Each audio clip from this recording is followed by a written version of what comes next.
আজকে বানিয়েছিলাম চিকেনের লাল ঝোল। চলুন রেসিপিটা দেখে নিই। এখানে তেল গরম হয়ে গেছে, আলুটা ভেজে নিলাম।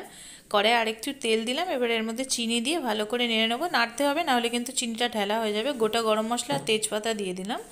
এবারে পেঁয়াজগুলো দেবো। পেঁয়াজগুলো একটু লাল লাল হয়ে গেলে এবারে এর মধ্যে চিকেনটা ধুয়ে রেখেছিলাম, চিকেনটা আমি দিয়ে দিচ্ছি।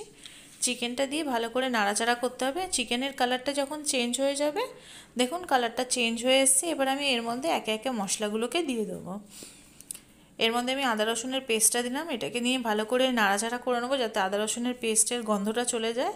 এবারে আমি মশলা দিচ্ছি লঙ্কার গুঁড়ো, হলুদ, ধনে গুঁড়ো, জিরে গুঁড়ো, নুন দিয়ে এটাকে ভালো করে নেড়ে নেবো। দিয়ে এবারে এর মধ্যে নাড়াটা দেখুন ভালো করে নাড়াচাড়া করা হয়ে গেছে, কষানো হয়ে গেছে। এবারে আমি এর মধ্যে টমেটোটা দিয়ে দেবো, দিয়ে আরেকটুখানি কষাবো। আপনাদের যদি আমার ভিডিওটা ভালো লেগে থাকে লাইক করবেন, সাবস্ক্রাইব করবেন চ্যানেলটাকে। এবারে দেখুন এর মধ্যে আমি আলুটাকে দিয়ে দিলাম, আরও ভালো করে কষিয়ে নেবো। এবার এটাকে আমি প্রেশার কুকারের মধ্যে দেবো। দেখুন প্রেশার কুকার বসিয়ে দিয়েছি, দিয়ে দিলাম, দিয়ে ভালো করে নেড়ে ছেড়ে নেবো।